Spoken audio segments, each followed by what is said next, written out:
demeurer en Dieu, vivre la sainteté dans la crainte et la promesse. Ainsi donc, bien-aimés, puisque nous avons de telles promesses, purifions-nous de toute souillure de la chair et de l'esprit, en achevant notre sanctification dans la crainte de Dieu. Deuxième épître aux Corinthiens 7h1, 1. La promesse de la demeure de Dieu en nous la promesse, Epangelia, mentionnée ici est celle donnée à la fin du chapitre précédent. Dieu promet de demeurer avec les croyants. Nous sommes le temple du Dieu vivant. J'habiterai au milieu d'eux, je serai leur Dieu, et ils seront mon peuple. Deuxième épître aux Corinthiens 6h16, le mot grec traduit par habiter est enouak, composé de en, dans et wak, demeurer. Il signifie donc demeurer à l'intérieur, habiter en nous, ce que l'on appelle l'inhabitation. Ce terme est important, car le mode d'existence du Dieu trinitaire repose sur une demeure mutuelle des trois personnes. Et nous aussi, nous sommes invités dans cette relation de demeure réciproque avec Dieu. La traduction « au milieu d'eux » peut faire penser à une simple présence extérieure, mais il est plus juste de comprendre « Dieu demeure en chacun de nous ». Ainsi, chaque croyant devient un temple vivant qui porte Dieu en son cœur.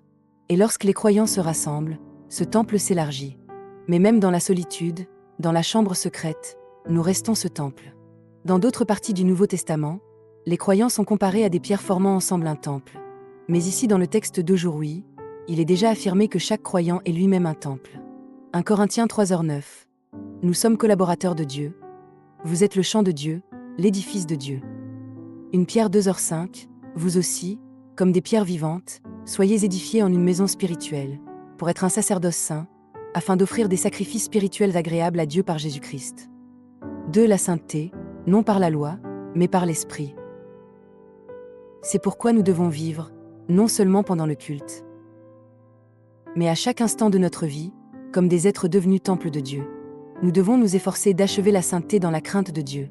Cependant, il ne faut pas comprendre cette sainteté comme un commandement légal, à la manière de l'Ancien Testament.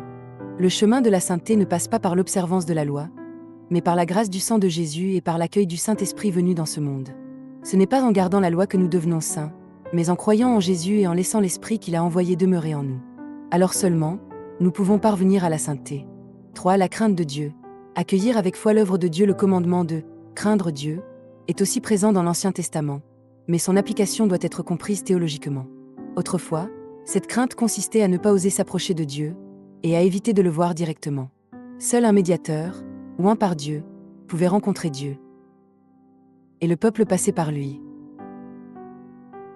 Mais maintenant, comme nous l'avons vu, Dieu a promis de demeurer dans le cœur de chaque croyant.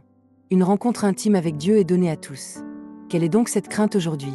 C'est ne pas mépriser, ni ignorer, ni nier les œuvres de Dieu qui nous dépassent, mais les accueillir avec émerveillement et foi. C'est croire aux miracles accomplis par Jésus, et croire que le Saint-Esprit agit encore aujourd'hui de la même manière. C'est surtout oser croire, avec crainte et tremblement, que Dieu nous a sauvés par la vie de son Fils unique et par l'envoi du Saint-Esprit, vérité étonnante et difficile à croire. C'est là le seul chemin pour que nous, qui avons reçu le salut, achevions la sainteté et nous tenions sans défaut devant Jésus au dernier jour. Ne méprisons pas le Saint-Esprit, mais désirons-le avec une crainte pleine de révérence. Je prie au nom de Jésus-Christ.